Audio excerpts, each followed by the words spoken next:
What's going on, everybody? Welcome to episode 1022 of FloWrestling Radio Live. I am your host, Christian Piles, joined today, no Ben Askren, no JD Raider. They've left me alone with my arch nemesis, the Michigan man, Tyler Meisinger. He's here to my right. He's not at the bar where he's most comfortable. Read between the lines there. Tyler, how are you? What are you implying, that I'm an alcoholic? You're just of that generation. The generation of alcoholics? The generation of, partying and no consequences and just a decadent lifestyle. You should hear Shane Sparks talk about the 80s. I think he might disagree with you. He probably can.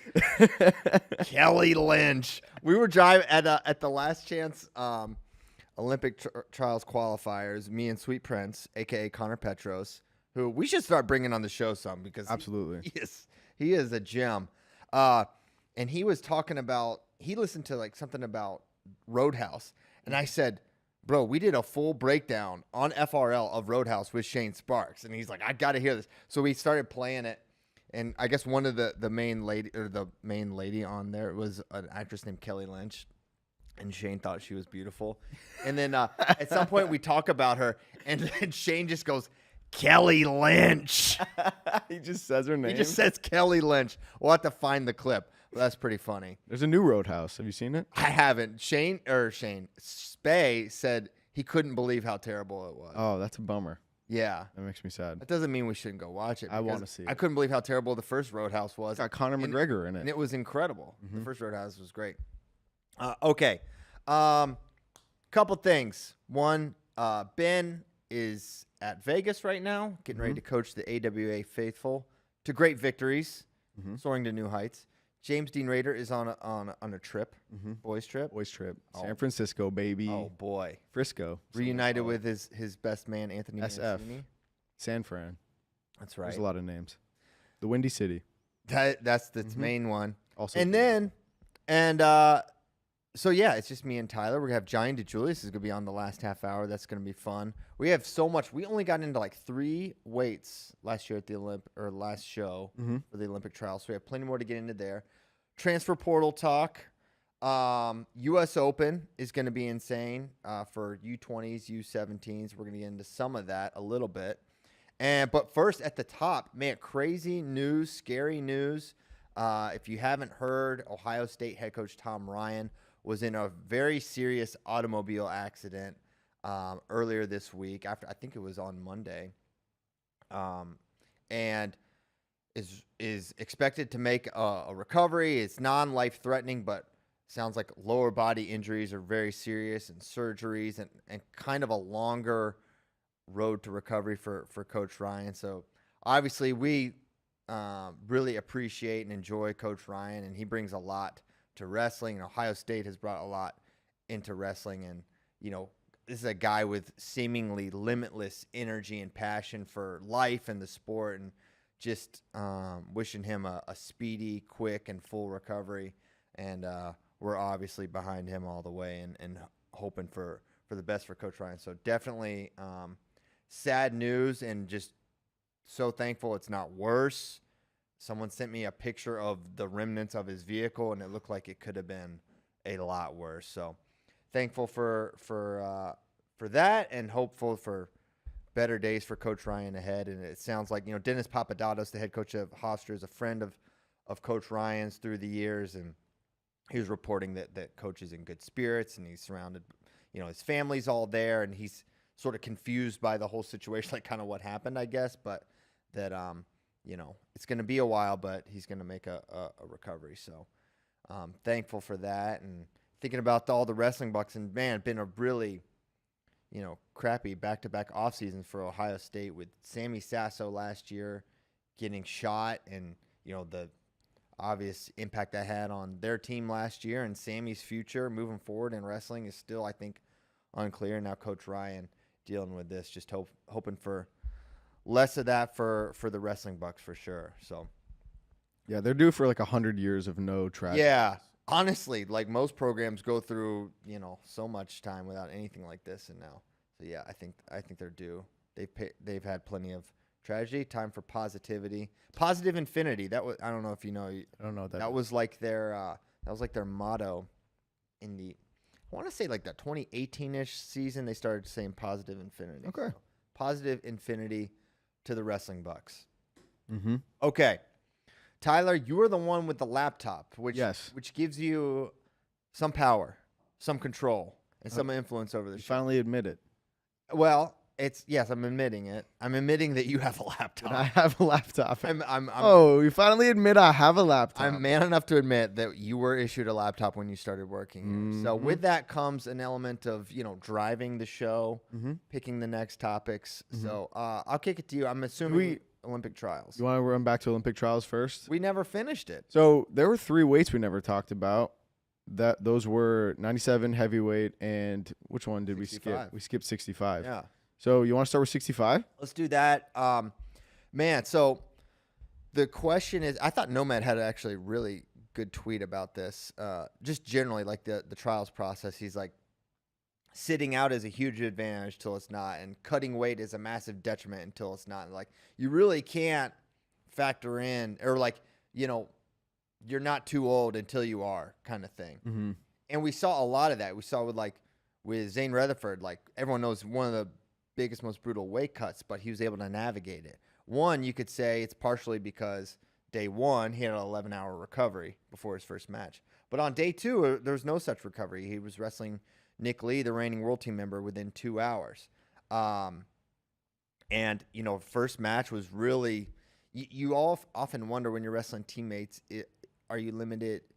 Is the score low because of familiarity, or in Zane's case, is it because he's recovering from a tough weigh-in? Yeah. But then the second match, it was a little more dominant. I think a 5-0 after a 2-1 win for Zane in the first match. So yeah, I thought Zane did a great job, but there's more to this weight class for sure. What stood out to you? Well, I was just going to say the familiarity aspect. In 2022, I was at Worlds, and I want to say Zane brought Nick as his training partner. I think. I remember last year he was shouting out Shane Van Ness. I can't remember if he brought him or not. I think he brought him to Worlds last year, so I don't know if they're still training with each other, if maybe they knew he would be making the descent to 65, what was going on there. But I'm sure there's a lot of familiarity with these guys. Absolutely. There was a really awesome moment where, like, Nick basically had won his semifinal, but there was a challenge, so he was kind of just, like, pacing around the side of the mat. And while he was waiting for the result of his challenge, Zane had won, and they both just, like, pointed to each other, and they were like, yeah, and it was in State College. So that was a cool moment for them and for the Penn State fans. But, yeah, part of you wonders what a match with Jesse Mendez versus Zane would have looked like 2 hours off of weigh-ins. Well, yeah. I think a lot of people were wondering that. I think a lot of people left State College wondering, is Jesse... I mean, I think everyone knew... When we looked at 65, there were a lot of guys that were like, it could be. No one was like, Jesse Mendez is not ready to compete at this level. No one thought that. But to see him go through McKenna, who is so seasoned and has beaten just about it. I mean, he's beaten Zane. He's beaten Yanni. I'm not sure if he's beaten Nick Lee, but he's beaten just about everyone there is domestically at 65. And then he beats James Green, who's incredibly decorated. Then he beats Yanni, who is the only guy to medal since 2006 at this weight class. And so you feel like he's really, and then he gives Zane one of his toughest matches. And I think you can't say, hey, 2-hour weigh-in, that match doesn't look different, because 11-hour weigh-in, it was a 1-point win for Zane. So absolutely, there's a scenario that Jesse Mendez is the guy.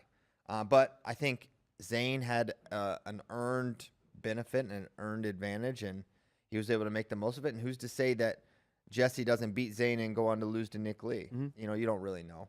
There were a lot of surprises in this weight, though, honestly. And I think one of the biggest was Andrew Alirez in how he lost to Nick Lee. And in the lead up, I was openly really high on Andrew Alirez coming into this for a variety of reasons. One, I think he's just a complete package, offense, defense, parterre. 2, he has had good success internationally. He's won some tournaments. He beat Haji Aliyev. And something that John Kozak had been bringing up is, like, no one takes this guy down. This guy, he does give up some points, but it's rare. Guys have a hard time taking him down. His defense really sets him apart and makes him so tough to beat. And Nick Lee was scoring. He scored like 11 points on him, maybe more than that. And I just didn't anticipate that. Andrew starts out up 4-0, and before the exchange is over, it's like 4-2 and 2, and then Nick he was able to take down, he was able to turn, and so that was not. If you told me Nick Lee beat Andrew Lira's, that's not stunning necessarily, but him scoring that many points, I wouldn't have expected that. I had maybe higher belief in Andrew Lira's defense and ability to shut guys down than maybe I should have. So that was a surprise. I think you asked anyone around this office, we all were like, Andrew Lira is like kind of like side-eyeing him, like he's looking good. Yeah. He won senior nationals. Yeah. No, he did, and he did look good. And but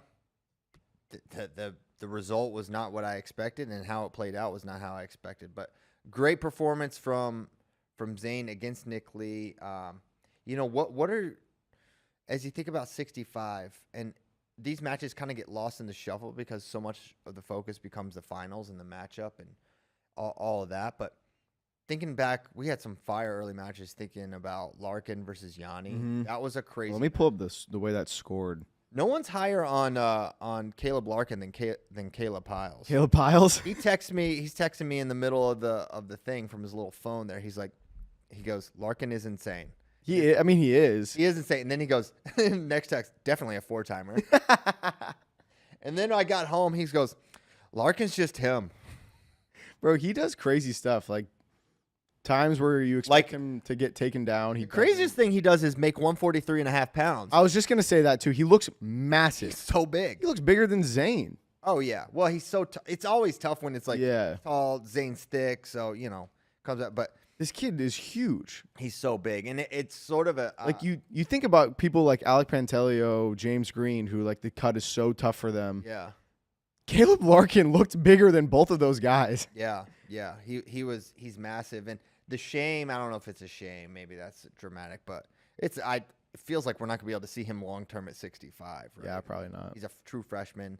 He's going to wrestle at probably 157 next year. Although I wonder about the Parco transfer, if that impacts where Larkin ends up wrestling. But I think, if you're looking for one of the most hyped freshmen coming into next year, I think it has to be Caleb Larkin. Mm-hmm. I think I don't think he's a freestyle, specialist. He's really good at freestyle, obviously. But I think he's got it for folk style as well. I think he's going to be a difference maker for Arizona State. Kyler's obviously going to be fantastic when he gets to Tempe. But, he can't be anything but excited about Caleb Larkin. But, yeah, you have that match. Yeah, so I don't know if you remember, Yanni was down with like, what is this, 4 seconds to go or something? Not much time. Yeah. This is a little hard for me to read, but I remember he got like 4 with, it was like no time left on the clock to win the match. It was a long quad pod exchange, Yeah. where Yanni was like in on the takedown, and you're like, can Larkin hold this off long enough? And if you can envision, because we can't play it or we would go to jail, literally prison. Mm-hmm. He's backside double kind of, and then he kind of lifts Larkin up and he steps behind the hand that's posted and sort of like kicks it through. And Larkin, when you're watching from one angle, it looks like he exposes, and we watch from another angle, it looks like Larkin just sits up and is just kind of behind Yanni at that point. And at the time, I thought for sure points for Larkin or for Yanni. Then I watched the replay. I was like, is that points? Yeah. And I think it's probably the right call. I think I understand this, the way that the track wrestling chart is a little bit better. So it was 8-8, right? Mm-hmm. With 4 seconds left, Yanni got 2. Then they added 2. You know what? I'm not going to try. Don't worry about it. He won at the end. He really won at the end. He's not ready. He's not at that track wrestling. But we were there. We saw it. The most impressive thing from Yanni from that match was how he didn't get laced a couple times. Caleb Larkin had the deepest lace I've ever seen on a man. And Yanni fought the lace so hard that I was like, oh, my God, I think Yanni's going to win this bracket. Like, This is how determined this man is to not get caught in this lace. It obviously Caleb scoring 8 points on him reduces a little confidence in Yanni in that instance, but also like the fact that he didn't get laced, it was nuts. He was a dog for that. Yeah, he fought off that lace to the point you're like, are you going to get injured from this? Yanni, super tough guy. But he goes down to Mendez. And, man, for Yanni, it looked like he was going to go on a run at this weight class for a couple of years. And then after, he had held it down in 22 and he got silver. And you thought, all right, Yanni's going to go on a little run here. And then he gets upset by Nick Lee, and then he falls here at the trials. And you're wondering if a lot of people said, look, in one thing I'm wondering about with Yanni, because he's obviously a superstar wrestler, and people felt like he didn't look right. People felt like even just like physically, he didn't look quite the same, quite as strong and powerful. And you wonder the impact of that concussion that he suffered in the wrestle-off. I mean, he was hospitalized and had like an overnight stay, so it wasn't your run-of-the-mill, bonked your head. It was pretty serious. And if anyone's coached or dealt with someone with a concussion or had one yourself, if the prescribed training reduction can be really insane, and you can be off, not just off the mat, but like even lifting. And so a lot of the things, and I don't know, I'm not saying this is what happened, but you can read between the lines here and wonder, hey, the guy did suffer a concussion in front of everyone. And then we saw this performance here. I don't know, it makes you wonder how good the lead up in training was for Yanni for trials. Yeah. And that's just how it is. I mean, that's the sport, right? The date is the date, unless you get an extension. He doesn't get an extension. Yeah. I mean, and a concussion is a tough thing too, where it keeps you from doing like anything. Yeah. You can't even really cross train when you have a concussion. You can't. They keep you from running a lot of time, or even like getting on the bike. So that's really tough. I don't know how long he had to stay off the mat or what the situation was. I know that he posted pictures on Instagram story. He was having to wrestle with like a helmet, basically. Oh, really? One of those headgear that like Meyer Shapiro. Yeah. Okay. So yeah, that's really tough. That's tough. Okay. Moving on. Let's move on to Frontside 97. Frontside 97. Jaden Cox retired. He lost to Colin Moore. And then when that happened, I said, all right, Colin Moore, Kyle Snyder, round 500. Mm-hmm. And then Isaac Trumbull comes through and smokes Colin Moore. 11-1. 11-1. Match terminated. That was an incredible performance from Trumbull. Not one I expected. But watching Jaden, just his performance, it does feel like it was time. Yeah. Yeah, it was just not that was not the Jaden that, we've watched over the years. It definitely felt like not his best version. He went out on his terms, which I appreciate, and certainly I've always appreciated Jaden and what he brought to the table over the years. But and he said that in his interview. He's like, yeah, you start to lose the guys that you used to dominate. Maybe it's time. Yeah. I mean, the 1-1 with Carroll, which, I mean, it's confirmation bias, right? Everything is, and everyone knows I really like Jaden a lot personally, and always enjoyed watching him wrestle. And so, he beats Christian Carroll 1-1, and it's like, well, Christian Carroll's just that guy. I mean, that's and I kind of still believe that Christian Carroll is like, he's super good. He is. But if we're being honest with ourselves, that was a signal, right? Yeah. I think Jaden's ready to move on. I'm excited for him, and we never got to see Snyder versus Cox at the Olympic trials. I know, or Final X. It's so crazy that we thought, all right, we're going to be getting this for for a whole quad. Yeah, or for really a generation. Yeah. These guys have been linked since high school. They wrestled in 2015 NCAAs. It seemed like they were going to be competing in the same weight classes for a long time, and it just didn't happen. I mean, Jaden had great flexibility in his weight class in that he was able to go down to 86 for a couple of years. And then they changed the weigh-in rules, and he went up to 92. And then in 21, he had to go up to 97, which I don't know if you remember. That was a huge debate. I mean, that was like the number one question going into trials in the 2020 year was, Is Jaden going to go up or down? Is he go down to 86 and take on David Taylor? Does he go up to 97 and take on Kyle Snyder?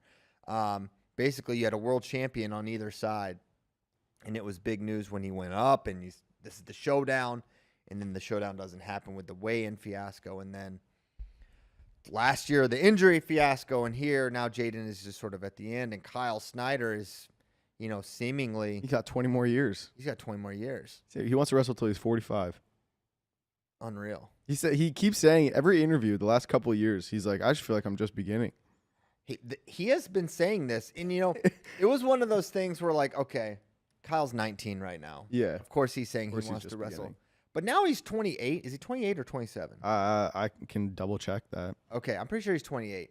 And he's still saying the same things.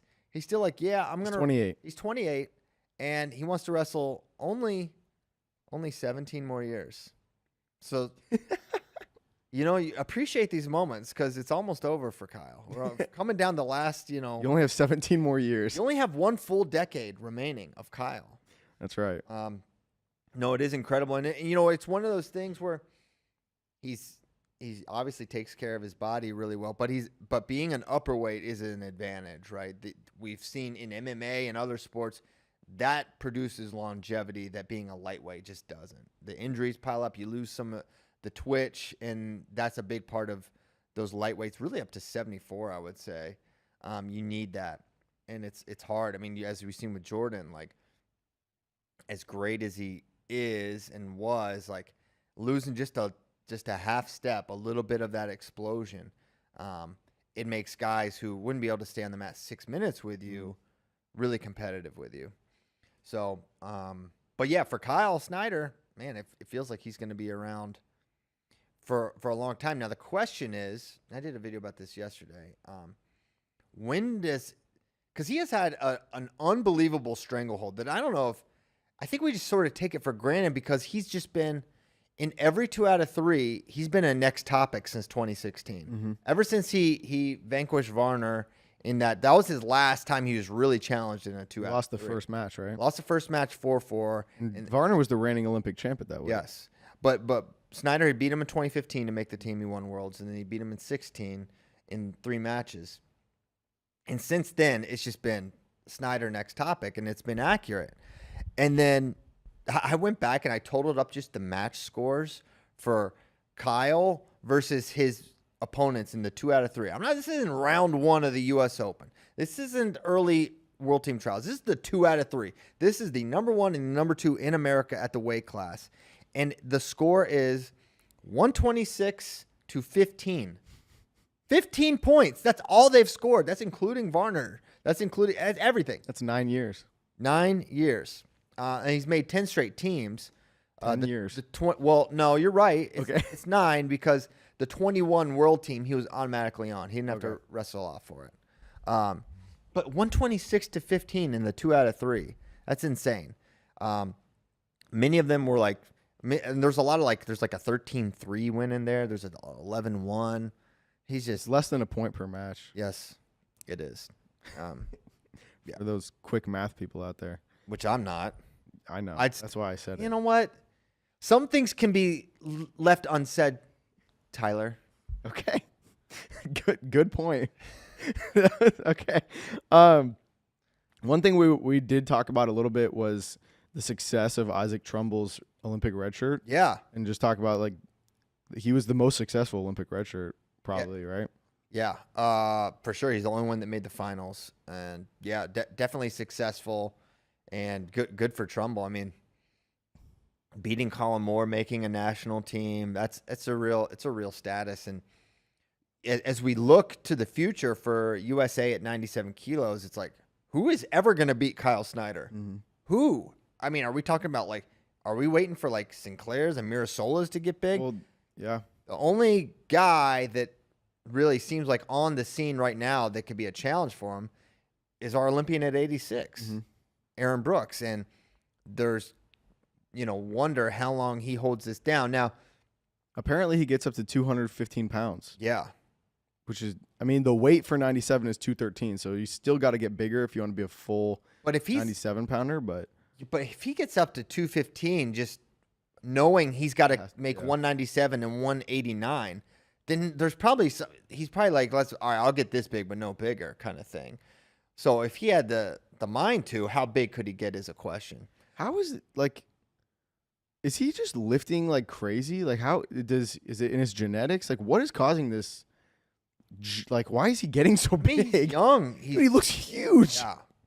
I think he's been holding down a weight. I mean, he looks like he has like a shell on his back. Yeah. Like it's nuts. Ninja Turtle. Looks like Donatello. This dude, I mean, I think, you watch him as a 184. I thought he was an undersized 184 his true freshman year. And he's been slowly getting bigger, but he's just been holding that weight. And after like his sophomore year, there was tons of speculation. He wants to move up. He's going to move up. He's going to move up to 197. That was the talk for a while, but he just ended up holding it. I think lineup-wise, it maybe made more sense or whatever. Or he just wanted to stay at 84. But I think he's just been kind of like reducing how much he could grow for a couple of years. And now he's just kind of finally exploding and just huge. And does that happen to Carter Starachi now too? I mean, I felt like he got massive before our eyes at the 86. I was like, he's not smaller than Trenton Hidley by much. He's not smaller than Patrick Downey, who's big at 86 by much. So, yeah, I think the same. And Carter said that. He's like, I look at a weight and I get big. I look at food, I grow. So it feels like he's someone with capacity to get bigger.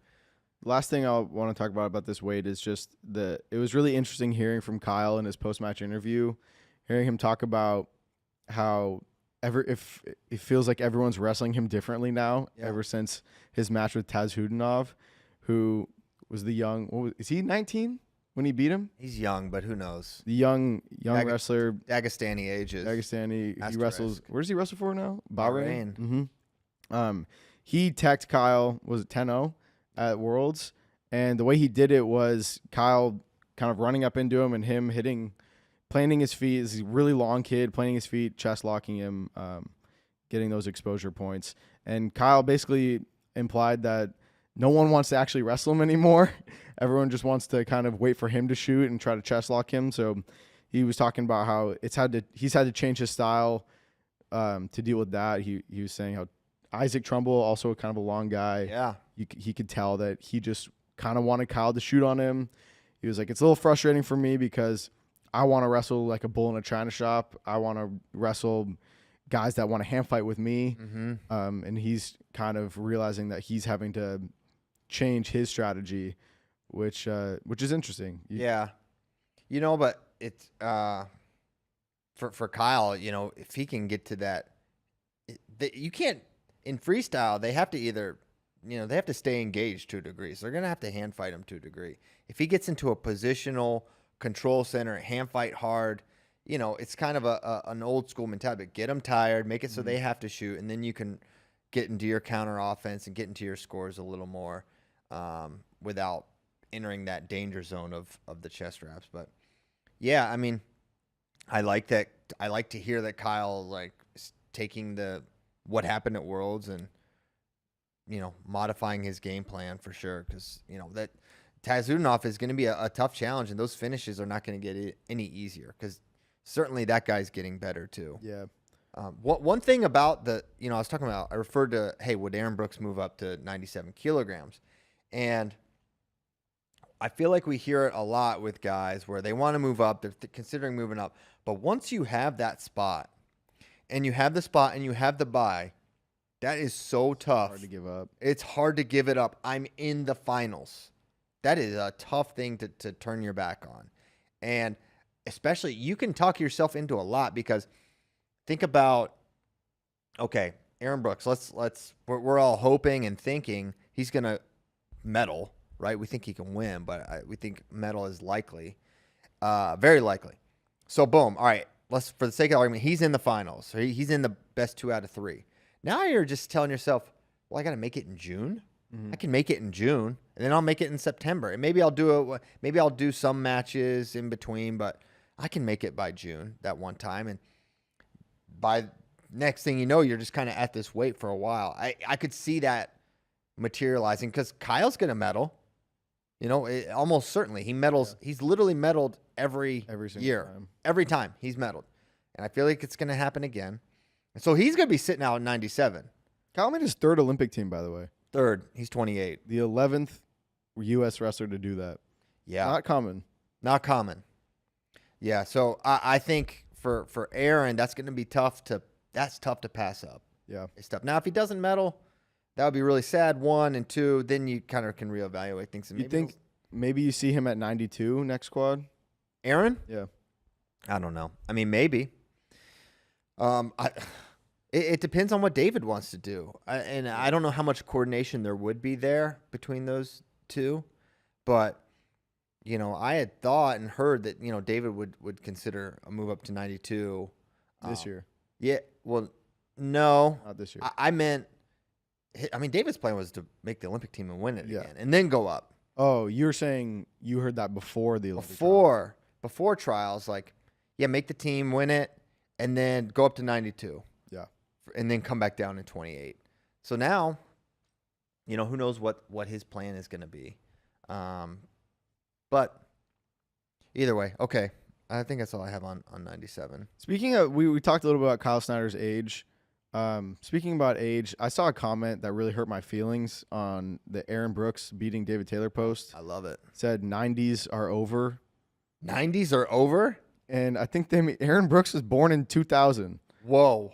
They're implying that it's over the 90s kids. And as someone born in 1998, you're done, dude. That really hurts my feelings. You're done. It hurt my feelings pretty bad. It's over. Was David born in the 90s? David was born in 1990. Okay. Mm-hmm.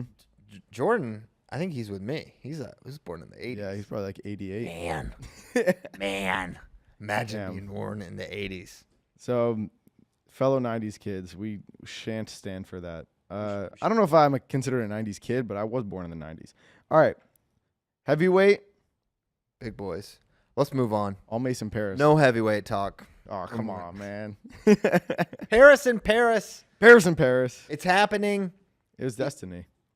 Man, we said it when he medaled. Boy, he really set himself up perfectly. I mean, the Gable declining the spot, that was just an unbelievable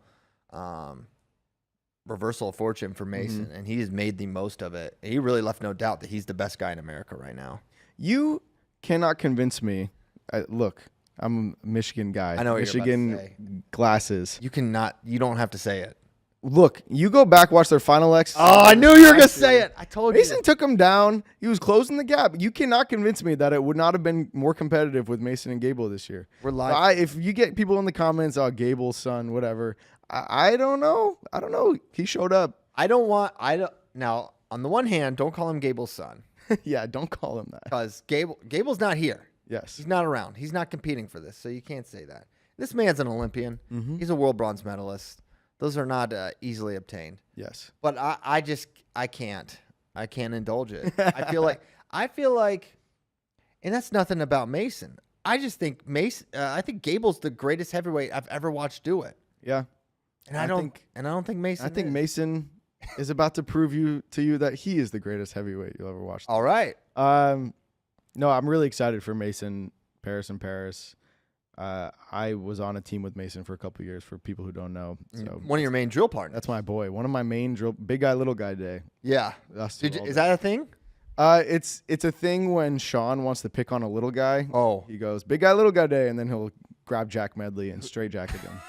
And that's basically what big guy, little guy day is. It just means coach wrestles with Jack. Yeah. I want to see Jack Medley and Mason Paris. Yeah, that's a big guy, little guy day matchup as well. I feel like that's so little, so big.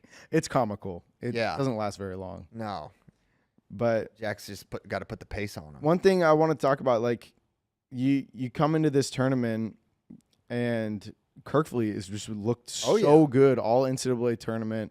He texts Hendrickson at Olympic trials to set up a match with Gwizdowski, and you're just like, man. This guy, if you're a Mason Paris fan, Kirkley is the guy you're scared of to maybe prevent him from being the guy to go to Paris. I totally agree with that. And then he lost to Gwiz 5-1, and then he lost to Don Bradley. Yeah, man, Don Bradley. Shout out to him. What a beast. He's a beast. He's a beast out on the mat. Mm-hmm. He just keeps entering tournaments and placing high at all of them. Yes. I don't know if he's retired, guys. and I don't know why he would. Yeah. His shoes are Keep going. Yeah. Just keep entering tournaments. Yeah. I I think he's made the national team like every time he's tried to. Yeah. I don't know if that's true or not. I haven't fact checked that, but he's on the national team all the time. Put it out there. Yeah. Feels like Feels like it. vibrationally. It feels true. Okay, yeah, I'm with that. Yeah, Don Bradley beats backside. You know, we could say Sad boy hours. Sad boy tax is in play there for sure, but still, you know, awesome performance by Dom. Dom's not sad. Dom's angry. Mm-hmm. He wrestles every match, pissed off for greatness. Mm-hmm. He's tough, tough guy. He ran Wyatt Hendrickson back to the runway. Yeah. Straight off the mat. He's off of the mat. He was looking for a table, no table. He's like, all right, well, the ground will do. I saw a tweet, or maybe it was a YouTube comment, that it was flattering, really.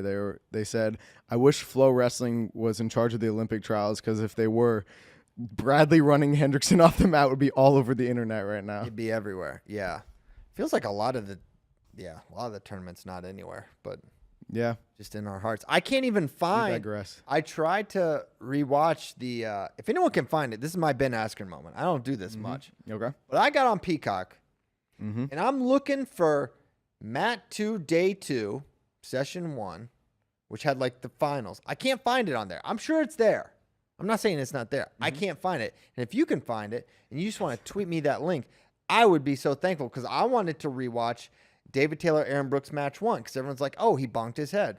Well, I watched it live and I don't remember that, but I was watching a lot. So I want to watch it again, just for not that reason only, but Send Christian the link, please. send me the link if you can find it. It's a little scavenger hunt, and I'll use this show for my own benefit. Yep. Just like Ben has abused us over the years and made Kyle Brackey find links all over the World Wide Web.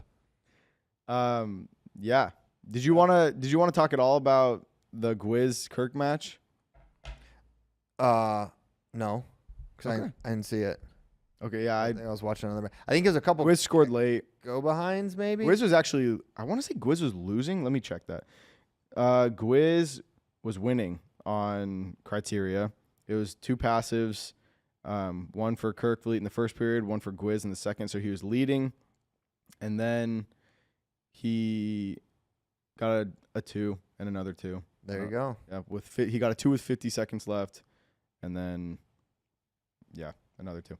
So yeah, we went into that thinking if For sure. Gwiz is crafty, he could definitely take out Hendrickson. And then Gwiz goes down to Zilmer again. Zilmer just kind of seems to have Gwiz's number. And then it felt like with that matchup, as a Mason Paris fan, which you are, that was probably an ideal scenario. Gwiz, I still think, he's so crafty. A little scary matchup, especially on rest. And then Zilmer, he's so much good. smaller. You love the guy. He's such an awesome dude. He is. But yeah, he's so much smaller than Mason. It looked like Zilmer got really big before his injury, and it looked like he lost a little bit of his size, maybe. Yeah. On the opposite end of recovery, and you got to feel like that hurts you when you're wrestling a guy as physical as Mason. Yes, that's how I felt exactly. I think we should talk about David Bray. Would be remiss if we did not talk about the backside of 57 kilograms. Okay. Because 57 kilograms, Olympic trials. I don't think you used the word remiss properly there. He would be remiss. Yeah, does that? I don't know if that makes sense. I'm pretty sure I used it. Might make sense. Chat. We would be remiss if we didn't bring it up. But I don't know if David would be remiss. Remiss, lacking care or attention to duty, negligent. It would Yeah, be 'cause very remiss of me to we're- not pass on that. Yeah, because information. we would be remiss, but David would not be remiss. Yeah, I hate this that is great. that Clip this happened live. Flip this moment for I'm a just social gonna media. deny it. Okay, we would be remiss if we did not bring up 57 kg backside, because the number 1 pound for pound high school wrestler was determined at the Olympic trials, which As it normally is. yeah, you say it and I don't want that to not have the weight that it deserves. The number 1 pound for pound high school wrestler was determined at the Olympic trials. In a match to make the national team. Yes. Not some backside. Well, it is backside, but the championship of the backside. Yes. When Marcus Blaze took out Luke Lillidahl, Marcus had already beaten Jax Forrest, who was right. No, so Luke. Marcus Blaze took out Luke in the consolation semis. No. Not in the consolation semis. It was Dayton Fix who forfeited to him there. But the round before that, he took out Luke Lillidahl 5-1 in the consolation quarters. I don't think so. Yes, I'm looking at the bracket. I know, right I now. believe you, but I really thought it was Marcus versus Jax. Are you really gonna pull a Chael Sonnen on me right now and just be like, "There's no way to know"? I'm looking at the bracket. I feel you. I remember it too. I'm younger than you, and I have a better memory than you. Marcus beat Jax, is what you're telling me? In the finals, Yeah. of the consolation finals. Okay. For third. I thought it was Luke. No, Marcus beat Luke in the consolation quarters 5-1. Okay. Then got forfeited to from Dayton Fix. Then beat Jax Forrest 8-1 for third. Yikes. And which is crazy because before the Olympic trials, I even asked, I was like, does it make sense for us to allow these cadet age level world medalists into the Olympic trials? I was like, I don't know. They haven't beaten senior level guys. And I was wrong because Ladarian Lockett, who was a cadet world champ, ended up teching Meyer Shapiro. Gave Mitchell a pretty tough match. The score didn't show, but it was competitive. And then Marcus Blaze in 57 just makes the national team, takes out everyone. What's the worst that can happen? They get tech 10 up. Yeah, for right? sure. It's a status to be a cadet world medalist, and I'm glad Marcus was in. And obviously, he's got the goods to wrestle at the senior level. He wrestled Suriano tough in defeat there. Jax wrestled Gilman really tough. Lillidahl gave Zane, I think, a pretty competitive match. Am I remembering correctly? 5-3. Yeah. So these guys, man, they're all right there. Coming into this, it was all talking about Jax Forrest. Well, that was more of what we saw him do. Yeah. And we still, to the point, we hadn't seen Marcus Blaze at the senior level like we had seen Jax and Luke, because both those guys threw their hat in the ring. Mark is like, I'm already qualified. I'm already in. Mm-hmm. But we also, while Jax got a lot of energy, we said 1,000 times, this guy beat Jax, right? He beat him this year. He's beaten him. They've all beaten each other. They're all right there. So there was no surprise that it was Marcus that emerged there. As it wouldn't have been that surprising had Jax or had Luke Lillidahl. Those three are peers. But yeah, Marcus, now that the focus turns to Marcus Blaze, his recruiting, I mean, he's the number one guy. He's the number one prospect, and he is being coveted by every school everywhere. Everyone wants to know where he's going. It's unknown at this point, but, this is not going to make a lot of people happy, but I think he's probably going to Penn State. If I had to put my money down, that would be my guess. Marcus Blaze is Penn State. I mean, do I have to explain? I mean, like, I would like. I don't want to. Some explaining. I don't want to cut a promo here, but Penn State. Have you heard things? I've heard. You don't have things. to give a sales pitch for Penn State, but have you heard things? Yeah, I've heard things for sure. But What things have you heard? I've heard that he's going to go to Penn State. For one, he likes Penn State, and I think lineup wise is the one thing you could say. Well, hey, how does he fit? I don't know. First of all, they've got a year gap between he and Luke. Second of all, who knows how he's going to grow? He's a pretty tall kid. These things have a way of working themselves out. So I don't think lineup synergy is an impediment for Marcus. I think he feels. I mean, do you think Marcus is intimidated that Luke Lillidahl and Braden Davis are there? No. Okay. Do you think he probably feels that Penn State is the best room to train in based on track record and results? Okay. But the way I will argue is Penn State is probably, yes, the best all-around room to train in. You want to talk about like a lightweight room to train in? Maybe Iowa. Maybe. Yeah. I mean, that's never been floated in the conversation with him, or I don't know if it has or not. But the two schools I keep hearing when it comes to Marcus Blaze are Penn State and Ohio State. Yeah, I mean, for sure. I know Ohio State's. I mean, he's an Ohio kid. I think he would do great. I think he's listen, and that's another thing. Like, someone like Marcus is going to have success wherever he goes, right? There's no doubt he's going to be elite. He's elite now, so he's going to be that collegiately. He would be elite at Ohio State. He'd be elite at. I also know he was training at Michigan's RTC all summer. Just saying. I'm just saying. I want to throw them in the conversation. I'm not ruling anyone out. I want to throw them in. Toss them in. I'm giving. But I don't know. Opinion. I'm not breaking news. Yeah. Just my read on the situation. We'll see where he winds up. But yeah, Iowa for sure would be.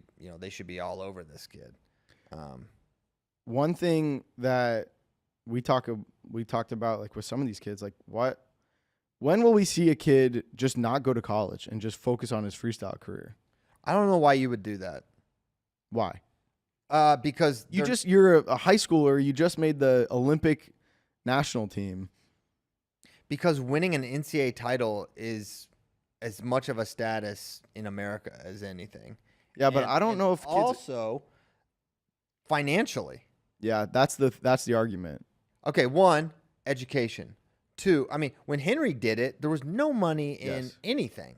There was no money, See, I'm with you. NIL is like the only thing preventing me from thinking that's a good advice. But like, dude, you talk about status. These kids don't care. The kids that are really motivated by success don't care about the status of an NCAA title. They want a world championship. They want Olympic championship.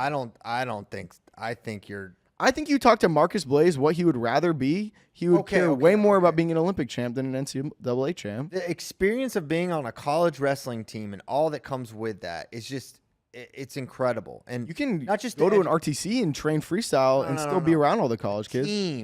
A team, not just showing up for practice. But weren't you on Michigan? Yeah, I loved it. It was awesome. Yeah, would you trade those years for just okay?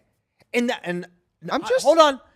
And that's not, and that was your experience. You got to start for imagine being Marcus Blaze. Marcus Blaze. Yeah. You're gonna be a rock star. Like, what, you want to go and wrestle in Ukraine in front of 19 people in November, or do you want to wrestle for the most? I mean, because that's fun too. Mm-hmm. Wrestling in the Big Ten in these big crowds, wrestling in an Enemy or a home Carver Hawkeye Arena, wrestling in Rec Hall, wrestling at the Cavelli Center. Wrestling in the NCAA tournament. There's no atmosphere like it. It's an incredible accomplishment. It is the American championship for our sport of wrestling, and there is nothing like it. And I do not see that, because training NCAA does not come at the detriment of your freestyle success. I don't believe that. I don't believe we've seen that. I think that freestyle success is in spite of. I just watched Marcus Blaze, who trains with high schoolers and wrestles in dual meets against Lord knows who. I just watched that guy walk into a senior level tournament and outplace world medalists, world teamers, NCAA champions. You think, if you want to talk about a detrimental training situation, it would be that, right? A little high school room. Imagine when you go to Penn State or Iowa and you're wrestling with Spencer Lee, or you go to Ohio State, you're wrestling with Jesse Mendez, or you go to Penn State and you're grabbing Gilman and Roman Bravo Young. You're going to get better. You're going to be ready. Look what Aaron Brooks just did. All this is available, and I don't think it's in spite of. I think you could say, I don't want to get into the style, folk style versus freestyle debate. The bottom line is the cream rises to the top. Many of our best guys have made their teams right out of college or in college, and I don't think it's detrimental. And I'm just saying, I'm not saying should or shouldn't they. I'm saying, when do you see it? I don't see it. And that's why I don't think we're. The only reason I bring it up with a guy like Marcus Blaze is because he's a guy who, it's obvious that he doesn't crave the attention. He seems like someone who only cares about the success. Yeah, success is. Yeah, success. I'm just saying, I think you're going to see college I think it's going to happen eventually. Look, all these kids are having such crazy freestyle success so early. At what point do you just put all your focus on that? I think it's going to happen. Put all your focus in wrestling. I think it would have happened faster had it not been for NIL. Well, I think NIL is what is like. So why didn't it happen before? Hold on, NIL is very. No, but I'm saying it didn't happen before because the kids are getting better now earlier. I think you're gonna see. I think if it wasn't for NIL, your Jax Forces, your Marcus Blazes, you maybe see them just go full-time freestyle. Spencer Lee, Logan Stieber, Nick Suriano, Dayton Fix, all those guys were on the level. Okay. Out of high school. Okay. And they all said no. I mean, I don't even think it was a thought. I don't think it was a thought.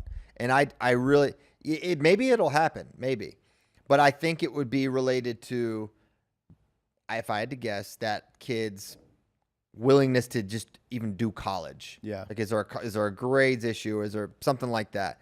I don't think any kid that can get into the best schools, the best wrestling schools in America is going to pass up on that so they can just focus on freestyle. That's just what I believe. Yeah. And we'll see. You know what? The I best might- part is we'll find out who's right and who's wrong. I might agree with you. Sometimes it's just fun to play devil's advocate. Okay, Satan. Just start conversation. That makes you the devil in this scenario. We do have 8 minutes until Johnny Julius joins You want to get us. to pull some questions up? Let's pull some questions. Andy Hamilton had a question about belted Galloway. Oh, my goodness. And we also had a video. Josh, I don't know if that video is available, but maybe a story before the video. But, Josh, you let me know if the video is available, and I'll tell the story beforehand. We'll go ahead and so start telling the story. So what happened was, I'm on it. Relax. So we stayed in beautiful Bellefonte, Pennsylvania, hometown of legendary Mitchell Port and many other wrestlers, I'm sure. You're truly in wrestling country. We go in this place, and in the room in which I slumbered, there was a Penn State wrestling poster in there. So, it felt right at home, a wrestling person. But then I hear all this grumbling, complaining from the Gen Zers of, someone might stay. And I didn't understand. Someone might what? Be staying here, That was a concern. No, it wasn't grumbling, complaining. It was, Christian, you booked a shared Airbnb. How could you have made that mess up? Well, it wasn't shared. The owner of the house could have been there. He was well within his right. So it says shared bathroom on the listing. We had a great place.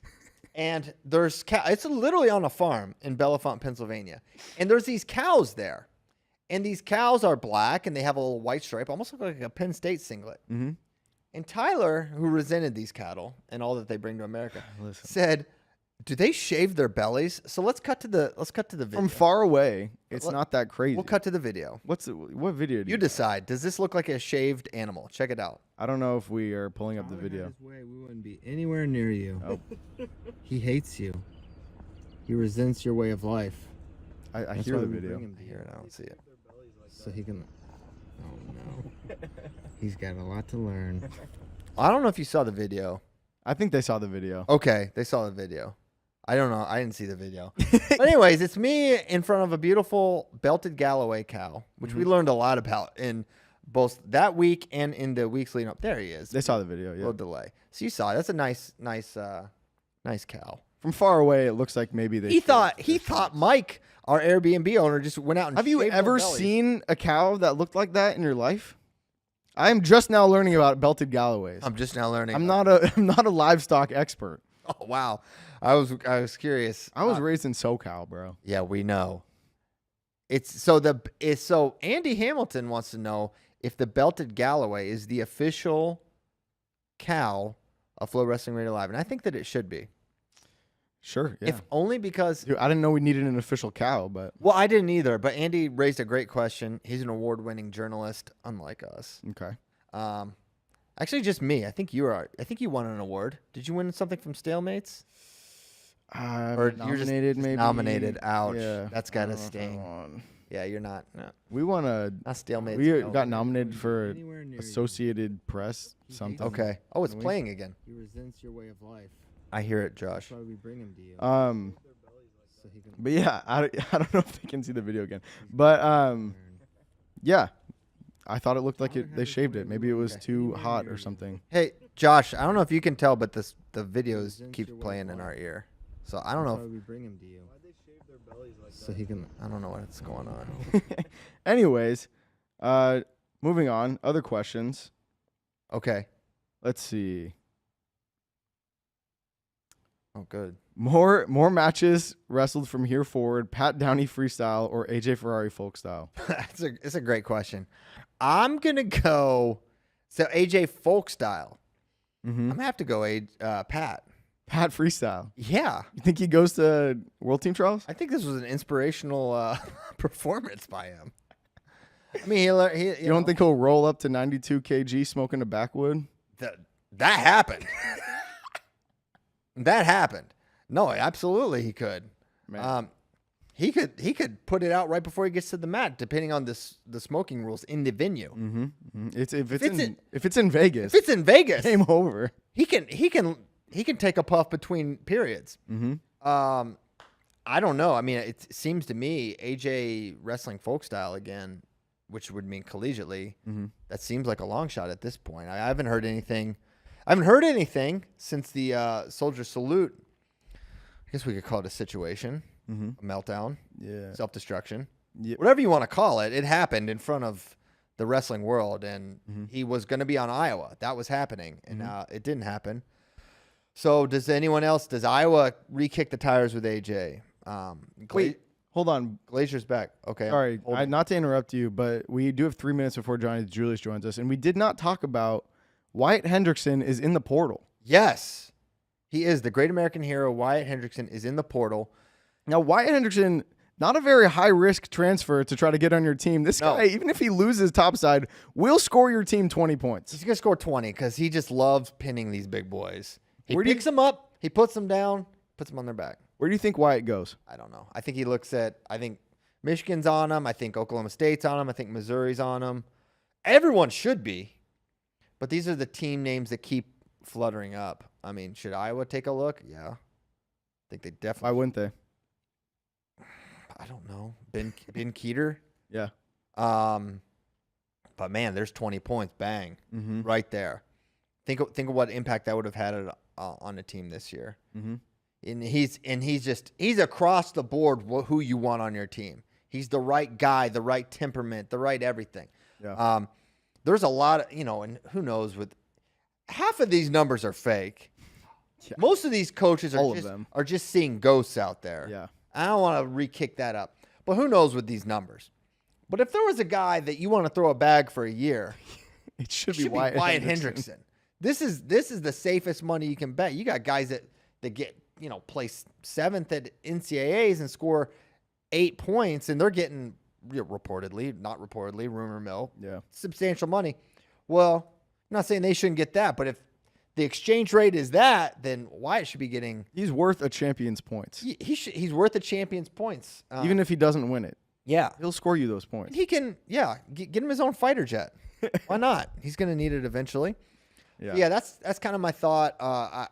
Man, great. There were hoops to jump through for Wyatt. This is not your normal transfer portal thing. And just so you know, it's not about leaving the Air Force Academy. If he had another year and he could do it at Air Force, he would. He literally can't. It's like the Ivies with these service academies.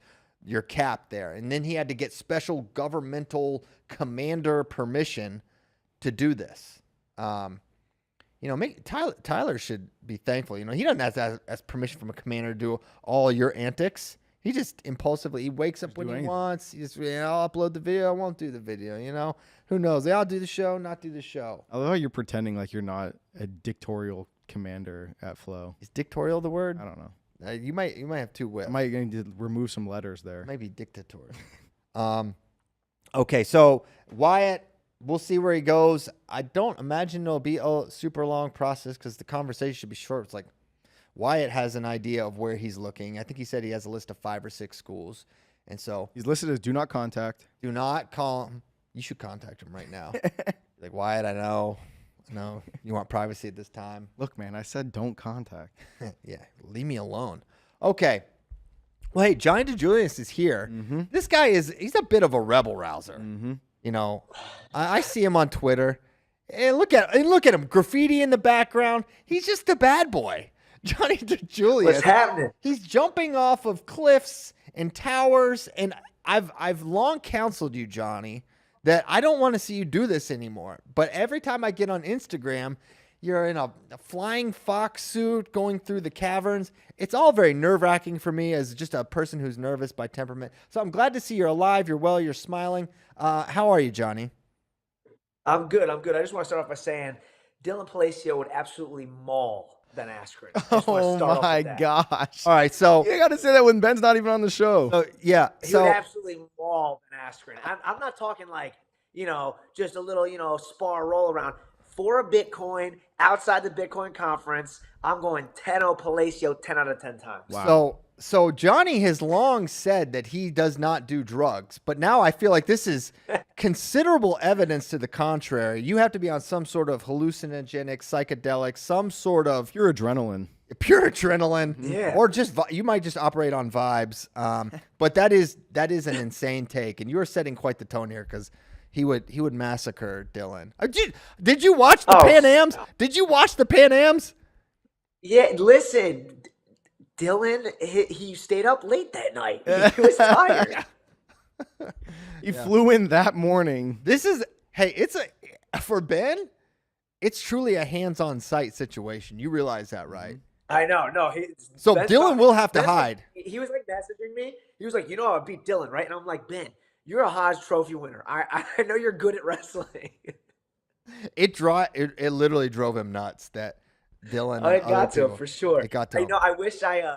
So I don't know if you were on the last time I was on one of the Flow podcasts, but I had Reese Humphrey and Bryce just come out of nowhere and they were just ripping a beer bong. I don't know if you remember that. Oh my gosh. But I was supposed to be in Puerto Rico this week, and if Ben was on the podcast, I would have been with Jake, and that would have been wild.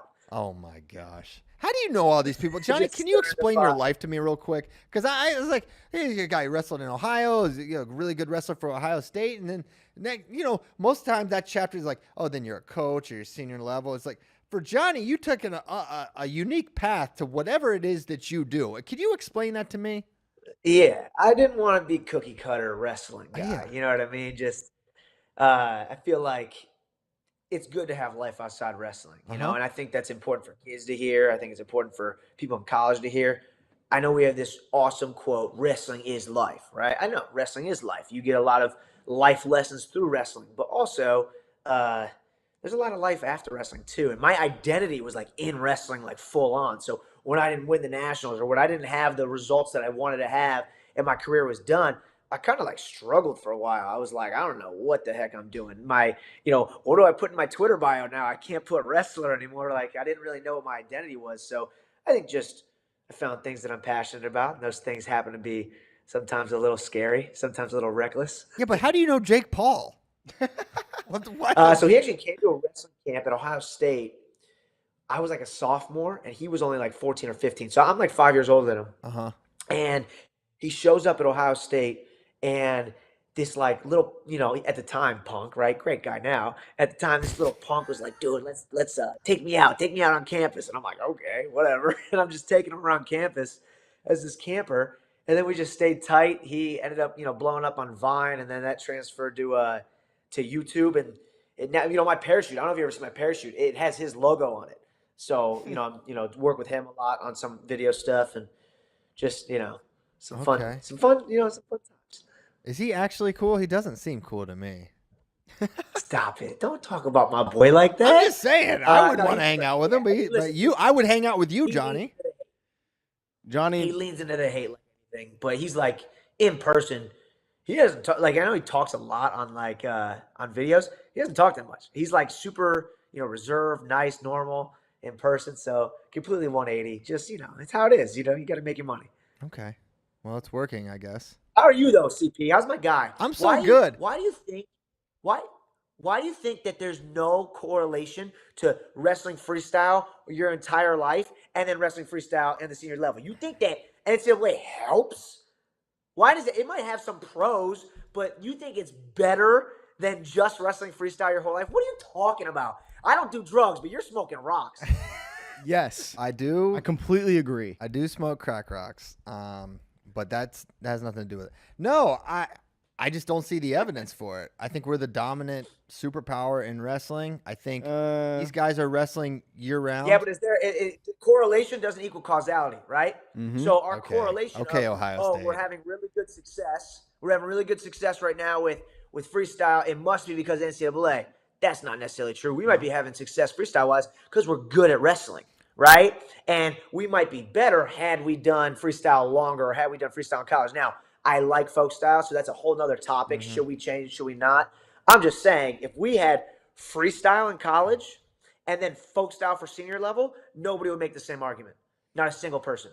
So why is it an argument from flip? So here's what I'll say. These kids are now wrestling year round. And, Johnny, they say variety is the spice of life. Oh my gosh! And stop it.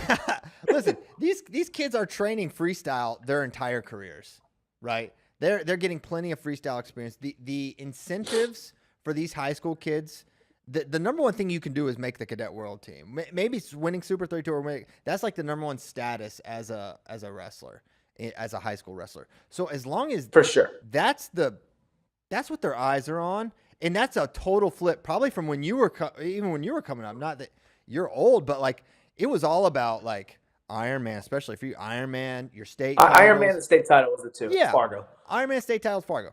So now Super 32 wasn't even like huge. Like it was big, but it wasn't like this illustrious. Oh, you won Super 32. You're going to any college you want. It wasn't like that. 100%. So, and that's super recent.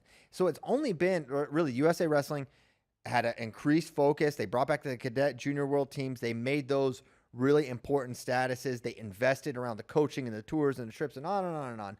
And that became the status. That became the thing you wanted to win. And with those incentives came a high focus on freestyle wrestling that we hadn't seen. And I believe that's part. I believe that training and the focus of freestyle is. So I'm not saying you agree with us. So I partially am agreeing with you.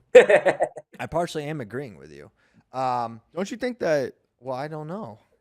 Don't you think you don't know anything? Yeah, I think that all the time. Don't you think that our success in freestyle is despite folk style? No, because of it, and not because of it. There's so much that's complimentary, and these Russians are stealing from us, bro.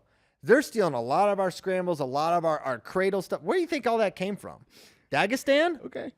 You see that? Are you seeing Taz? I just love that quote. These Russians are stealing from us, bro. They are. You see these roll through cradles? They look like David Taylor, Ed Ruth out there. They're as they should. They should. But we're raising the bar in a lot of ways as well. There's definitely pros. There's pros that folk style has for freestyle, right? Yeah. Like our season being so, grueling for NCAA, them being able to wrestle multiple weekends in a row, where they're going, from the wrestling in Iowa one weekend, then they got Penn State the next weekend, then they got Okie State the next weekend, then the Southern Scuffle. And they're just, they're used to that grind. So that grind really pays off, as you can see that a lot with like how we wrestle at the World Championships. Remember Yanni versus, what was it, Musakayev or one of those guys that I forget what tournament it was. It was just like that kind of style bodes well for America, right? So if we can keep that style of in your face, I'm going to break you, while also sprinkling on the technique of freestyle year round, I do think that pays off. So I actually agree with Tyler about guys are not going to go to college eventually, right? They're going to do the Cejudo route. I think that will be a thing. So status matters, but there's nothing more illustrious and status-wise than a world and Olympic title. Nothing, right? In the sport of wrestling. Maybe outside of the sport of wrestling for people that don't follow wrestling. Sure, a state title and a national title are really cool. You get a lot of, juice from that. But I don't see anything if you're a purist, like a pure wrestling person, nothing's bigger than making a world team. Making a national team to me is more illustrious than All-American. I think you're a real wrestler. I think you're correlating difficulty with what's actually like. Obviously, making a national team is not highly valued. Look at it's not at all. Okay, I think it's hard. So okay, harder does not mean illustrious. There's a different degree. It's not a degree of difficulty. Yeah, as a wrestling purist, though, like if you are just, I don't care about the status, I don't care about the followers on Instagram, I don't care about which I do, I don't care about the, So that's the thing. So I agree with you on the wrestling purist front, but I'm interested in your takes on just how to make wrestling more mainstream, and like you talk a lot about how to appeal wrestling, how to make wrestling more appealing to outsiders, and so I think that if you're talking about just like the regular average fan, I think Olympics might be ahead of NCAA title, but I think that a lot of people in the United States care more about like being a national champion almost means more to them than being like a world champion. Like everyone pays attention to the Olympics, but a lot of people just like skip world's years and stuff. So I think that there is a lot to be said for what it means to be an NCAA champion in the United States. If you're talking wrestling purists, of course, I think me and Christian both agree with you on like how difficult it's something harder is to win do. the Olympics. There's no debating that. It's harder to win the world championships, Yeah. but more people care about an NCAA title. No, I agree. More people Yeah. care about it. Actually, I know this is kind of off topic, but before I forget and we get like too sidetracked, Yeah. I do want to talk about. I was watching your show before I came on for like the past 30 minutes, and I want to talk about one thing that kind of like made me think of this. So you guys are talking about Marcus Blaze. You're talking about what his routes are going to be. Maybe he goes to Penn State. Hopefully he goes to Ohio State. Then you said something about you're going to get better in a room compared to like a high school room. When you have guys every single day that you're wrestling, that you're going with RBY, you're going with college guys, right? You're just going with good guys. I think that's true for most people, but I do think there is a talking point to be had about kids that need to feel confidence. Like oftentimes when you train with people too much that are really, really good, right? You almost plateau a little bit because you start to care about winning in the room so much. So because you care about winning so much in the room, you're not going to like try new things. Oh, I'm not going to go out there and try this new thing that I should be working on today, but I don't want to lose to this guy today because I'll be upset if I go home. And you almost plateau a lot. So I've seen a lot of kids who went to like a Big Ten school, and this isn't Marcus Blaze at all. I'm just talking out loud about Broadly, other yeah. kids that maybe are getting recruited. I think there's a lot of kids out there that ended up in a Big Ten school that were really good in college. I'm sorry, really good in high school. And because the room was so good and they almost became like overly competitive in their own head and they had like, mental case issues, they almost shot themselves in the foot a little bit than if they went to maybe a lesser school that was, I don't want to say the MAC is less than the Big Ten, but there's some schools in the MAC where their rooms are not as tough, right? Just the facts. And I wonder if they would have been better in those rooms because they would have more confidence. They would have opened up a lot more. Like you said, Marcus Blaze is going to be good wherever he goes, right? Partner or not, he's going to be good wherever he goes. He's going to shine. So there's a lot of kids like that almost you need three things, right? You need someone that'll beat your butt every single day in the room that, just kind of humbles you. You need somebody that you'll compete with where if I'm feeling okay, they'll get me. But if I'm feeling really good, I'll get them. And then you need somebody who you could just kick their butt. You don't need to go with somebody every day that whoops you. You know what I mean? I don't think that's a recipe for getting good. But I was just thinking about that when you guys were talking about. I totally agree with that, Johnny. Mm-hmm. I don't disagree at all. I think variety in training partners is essential. I see it. It's the spice of life. I see. Yeah. It all comes back to all comes back to spices. No, I see it in youth practices. Like, okay, sometimes they need to be tested. Sometimes like this kid needs a day where he's does well. This kid needs that. He's looking like Sativ out there. He's hitting moves. Yeah, exactly. He needs That's what he needs. This guy just went 0-2 at a tournament. It would be good for him to pair with this guy today. I see that. So for sure, I completely agree. Sorry to cut you off. These dads are like, no, my son needs to he needs to have 1,000 matches a year, and he needs to go with every tough kid in the room right now. He doesn't get a break. And it's like, dude, shut up. Yeah. Like, you don't know what you're talking about. 100%. He doesn't even need to go live right now, is my opinion. He doesn't, it's okay.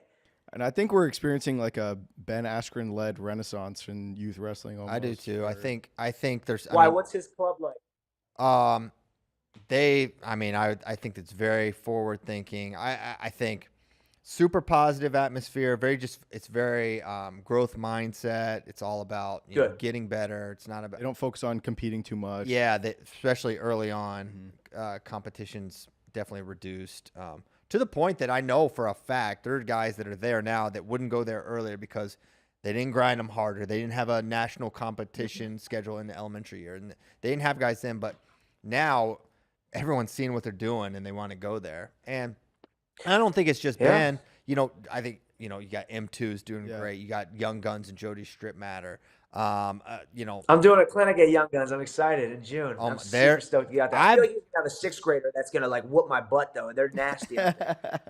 Sixth. I think you're gonna be all right. Johnny, you have such incredible tricks that there's no way on a first crack one of these guys can get you. As I always say, I'll get somebody first time, no matter what. I got that first match. It's a weird feel. Oh yeah, for sure. Be careful with Bo Bassett. Yeah. If it's a kid dressed up, if he says he's been practicing since 4 a.m., maybe don't go with that guy. Yeah, if he's like, yo, machine gun mindset, I'm like, what is that?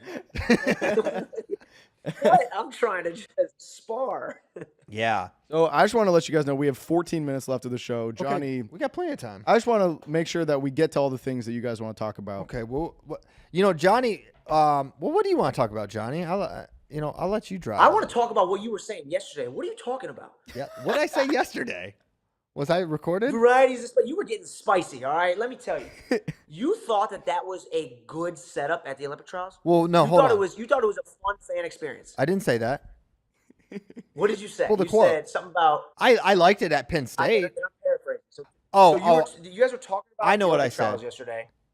What'd you say? I said I liked it at Penn State, and I thought they had some cool stuff around in the area. Like the fan fest was all right there. Listen, I didn't say the schedule was great. No, did not say that. Dude, I fell asleep. Yeah, well, what were you doing the night before, Johnny? Finals Drugs. ever, and it's not because of wrestling. It's not because of the wrestling. Okay, well, That was so long. Oh, that I agree with that. I said as much. That was way too long. They need to bust it up. They need to change the schedule. I completely agree with that. What didn't you like about it? I didn't think one mat was necessary. I thought multiple mats would have been okay. Yeah, for the finals. Two would have been fine. For the finals, yeah. Yeah. Two mats would have been fine. And then I don't know, like I thought it was weird as an athlete. Like some of these guys were wrestling at like 11 o'clock at night. Also, fan wise, it was like we didn't know when and who was wrestling when. Like, oh, Lee and Zayn are wrestling both matches first session. Like it was just very like all up in the air. Didn't really know what was going on. I didn't know that the first match for the weights that qualified were the first session, and then the next one was going to be at the nighttime session. Like it was all over the place. And Chael Sonnen called Christian to verify. He's like, "Yo, what happened to the rest of the matches?" Yeah, that's what I'm saying. Like it was like fans didn't know. That's a thing, and this is a whole other topic again. You guys are just going to have me on again, Let's just talking go. crap. Okay. But the way we promote wrestling, like I will give you guys credit. Final X does a really good job. The way we promote wrestling as a whole, though, is we don't market it well. I don't know who's wrestling who. And then I also, like, nothing is in advance. Like, zero. And a tournament is hard. I get it. But if I don't know when a match is taking place, and I don't know if it's in the morning or the evening, it's hard for me to get excited for it. Yeah. You know what I mean? This happens at the Midlands, the Southern Scuffle, all these different tournaments. And usually you don't know matchups until the day of because the bracket doesn't come out till then. And it's a mess sometimes. And Yeah. we just don't market it great. And I don't think that this was one of those tournaments where I was more excited for the first two rounds. Blaze and Soriano was sick. Dayton and Soriano. Who did Gilman have first round? He had somebody good. Forrest. Yanni and who's the high school kid? He had Larkin. Yeah. Like these matches I was super excited for. But then as the day went on, I almost like lost a little bit of like excitement for some of these matches. And I don't know. It was like the tournament dragging on a little bit. I don't know if you guys felt that too. Yeah, I totally feel it, and I totally agree with you. And we did everything we could to get the word out, but really, it's on. They got to do a better job of marketing their product. No, I'm not going at you guys for I know. marketing. So what I'll say is, one thing, the advantage of Final X is the matchups, the time is known, and it's known weeks in advance, and you don't have that with this. And the days don't have to drag on as late when you don't have to make all that happen in a 2-day span. That's a lot. You're determining 18 spots in 2 days. And they went, kind of breakneck speed for 2 straight days to get it all in. And it was 2 late nights. And I think that's a lot to ask of fans. And our sport. And to cut weight too. Yeah, just not even thinking about the athletes. The athletes are sort of like the secondary thought here. Got guys cutting weight till 2 a.m. But then, it's not, you're not going to have maximum viewership if no one knows who's wrestling when. And it was confusing having the first 2 rounds of the non-qualified. Not just did it not make sense to have Spencer Lee done in the morning session and 2 Penn State guys done in the morning session. It just doesn't make, there's no real rhyme or reason to it. It's just like something they decided. So they got to get the finals off of the challenge tournament. I think if you have that, then I think you have the best of both worlds. But trying to fit it all in 2 days is really tough. My read on the whole NBC situation is they don't like wrestling is just a small viewership sport that is part of this big package that they bought. Yeah. And it's just probably not worth it to them money wise to put in any more effort covering it than the bare minimum that they already do. And so I think if we wanted things to change, we have to change that. Yeah. And you do that with in USA and USO. And I don't know. And I say this, and I'm not knowing who the decision makers are. NBC may be like, no, it needs to be these 2 days. You need to pick your team by this date. But if the USA Wrestling and USOPC has any say, they should want to split it up to give NBC a better product to market. Be like, these are the matchups. We can give you all these storylines. Because right now, NBC is probably going to USA Wrestling, be like, all right, what are the storylines we should, focus in on? Is like, well, probably this, but who's he wrestling? Well, we don't know. But probably this guy will win. And so now you can say, all right, hey, you got 2 weeks, and these are the matchups. This is going to happen. David Taylor and Aaron Brooks are training partners and teammates. Spencer Lee and Thomas Gilman, all the heat there from Penn State, Iowa, that fracture, whatever. And then you've got a lot to work with. Adeline and Kennedy, the changing of the guard, this young Hammer and Adeline and everything that she's done. So how about that high school girl that wrestled with Hildebrand? Audrey, she's sick. She's savage. She's savage. Sick. Yeah, she's really, really good, and which puts Sarah in perspective even further. So yeah, there's a lot to work with. Wrestling does give you a lot to work with, like on dual meets for wrestling. There's a lot to work with there. There's a lot that makes sense for TV. There's a lot that makes sense for a 2 out of 3 as well. But there's more that makes sense for a 2 out of 3 and dual meets than there is tournaments for TV, for sure. And I also think, like, everybody else tells me wrestling is a niche sport. Like on Twitter, I just talk crap on Twitter, right? I just go at people. And these people are probably really nice people, but I'm always just going at them. And I'm like, you're stupid. Da, da, da. And everybody says, oh, wrestling is a niche sport. Stop trying to make it, mainstream, and it's not for casuals. I disagree. When you're a kid, what are you doing in your living room? You're wrestling with your buddies. You know what I mean? And when someone gets drunk, your buddy gets drunk at night, what's he trying to do? And he's never wrestled a day in his life. He starts grabbing it. He starts trying to wrestle. You guys are at the beach. People are wrestling. Wrestling is like innate. So if it was, shown the right way, people will buy in. Yeah. It's a cool sport. It's really cool. You know what I mean? Whether it's freestyle or folk style, it's a cool sport. It's picking people up and putting them back down. It's freaking sick. Yeah. So I don't think it's a niche sport. I don't think it's a casual sport. I do think it's a casual sport. And there is room for casuals if it was shown the right way. The same way I'm going to watch, the PGA, and I don't care about golf, right? Because I care about the storylines. People would do that for wrestling, if it grew to that point.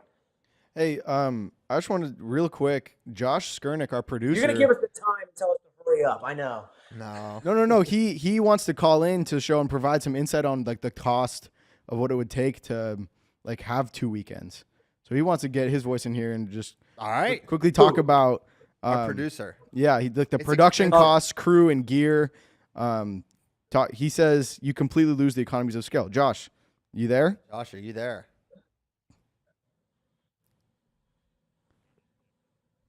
Oh, he said it's impossible for him to actually talk into the show, so forget it. We'll do that another day.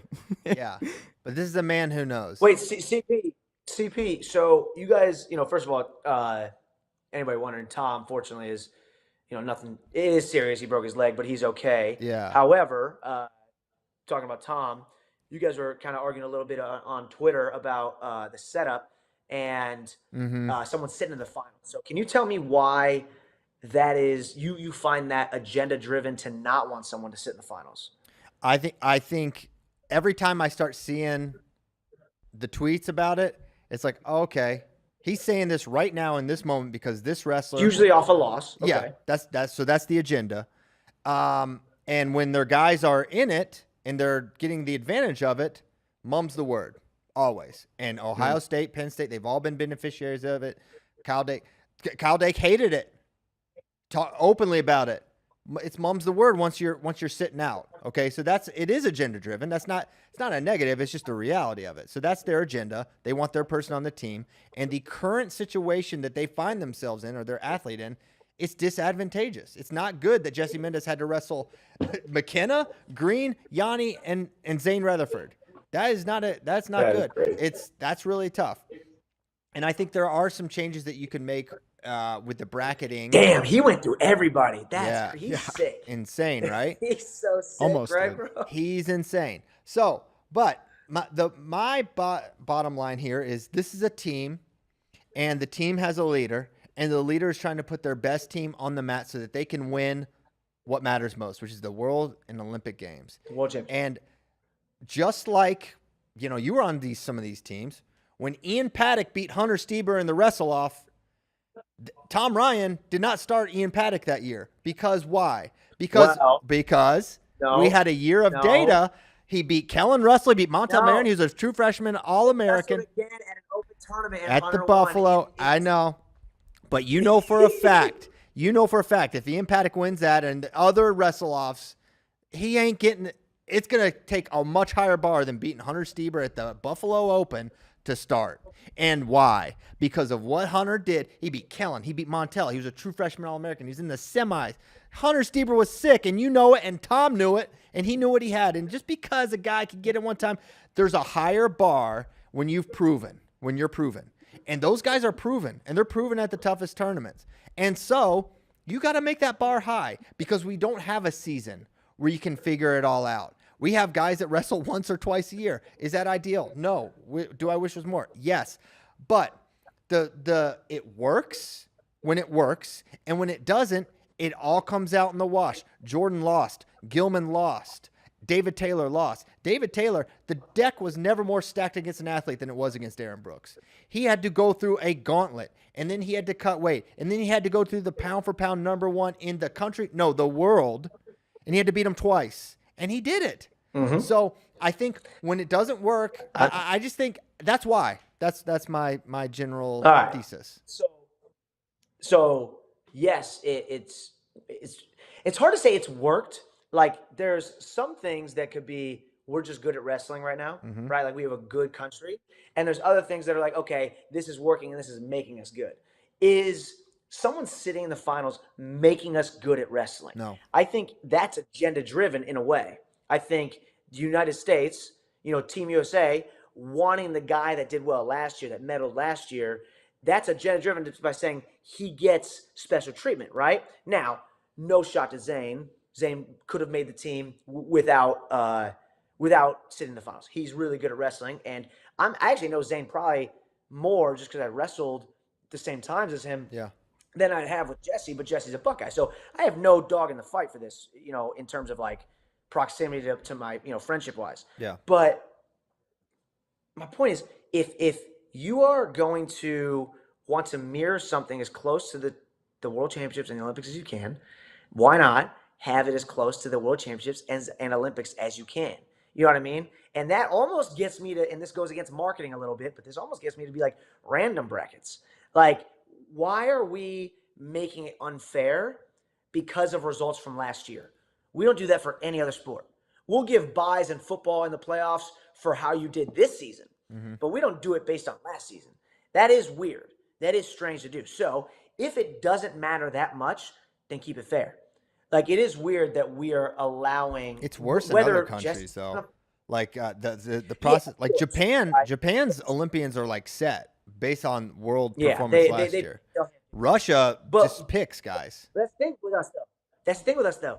We have multiple guys. Now, we used to not have this, so I understood the reason for sitting in the finals more because the gap was so far. You know what I mean? Mm-hmm. But nowadays, the gap's not that far. We have multiple world-level guys that could medal at each weight, right? Like, Gilman doesn't make the team. He's a silver medalist, right? I think he was silver. Yes. And there's multiple, weights just like that.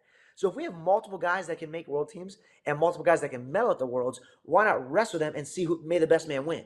Let's see who it is. Let's see who the guy is. Whether it's an Ohio State guy that could have sat out or a Penn State guy that could have sat out, mum's the word. Let's wrestle. Let's see who's better. I don't see the utility in sitting a guy out. It doesn't make sense in terms. I see the utility when you want someone specifically for Team USA, but utility in let's see who the better man is. I don't want anyone. Let's wrestle. Yeah, I don't want anyone specifically. I just have seen how it's played out, and I've seen so many times the guy sitting out lose. It happens all the time. The only time it doesn't happen is when the guy's not as good. It's an uphill battle. Yeah. It is uphill. but it was like, uphill. It was uphill to medal at Worlds. It was uphill to win Worlds. It was uphill to win the For Olympics. sure, but it's not uphill for one of the guys, and it will be uphill to medal at Worlds. You It know all what I mean? comes So, out like, in the wash. Why, it's uneven. Like, why should we Yes. have this uneven? It is Like, uneven. oh, boo-hoo. Oh, boo-hoo. I'm not saying it's not boo-hoo. fair. No, let's make it fair. All right. We do have to end soon. Bader show is on Why? next. Why do we got Just before Come I was on, going to baby. start cussing at John, we got to make I way loved for this, John. though. I You're love going to have to come back. I love having someone else on the show that will yell at Christian. Yeah. So you're welcome back anytime. know. Yeah. Hey, you be Let's go. safe, Johnny. We'll stay in touch. You'll be I back will on. be. No tomorrow. No Good tomorrow. stuff. Jump off. Have fun. Don't jump off anything. Just diving boards. I want to figure out Land how on to water. Thanks for having me. get paid Thank you, to John. jump off things. It sounds awesome. No, your body's not built for that. Okay, dang it. What makes you? Why do you get to decide that? I'm just saying it because I don't want you to. Your body's not built for Listen, walking that's- around, but you that's do it every day My somehow. defense mechanism because I don't want you to leave, Tyler. Oh, all right, we have to go. Thank you guys so much. This is a little spin off here, a little different kind of show. We'll be back Monday. Oh my gosh, it's Ben's last show. I meant to get into other things like Ben. When Ben's gone, Ben's last show is Monday. He's gonna be in studio. That's gonna be awesome. Tyler's gonna make a 30-minute. You're visibly shaken up. You just remembered that it's Ben's last show, and Yeah. you just like lost. You've I am- lost complete train of thought. I am freaking sad. I am sad about that. But I'll say more. I have more to say about that, and I'll say it on Monday. And thank you guys so much. U.S. Open. Tune in. It's going to happen in like 2 hours. Going on today. No. Well, 2 hours. I didn't. I thought you meant in a couple. I thought you were gonna say in a few days, but it's today. Yeah. And yesterday. And yesterday. And the next few days. And a couple more days after that. Hope you guys have a great weekend. Watch the Open. Thank you so much. Goodbye.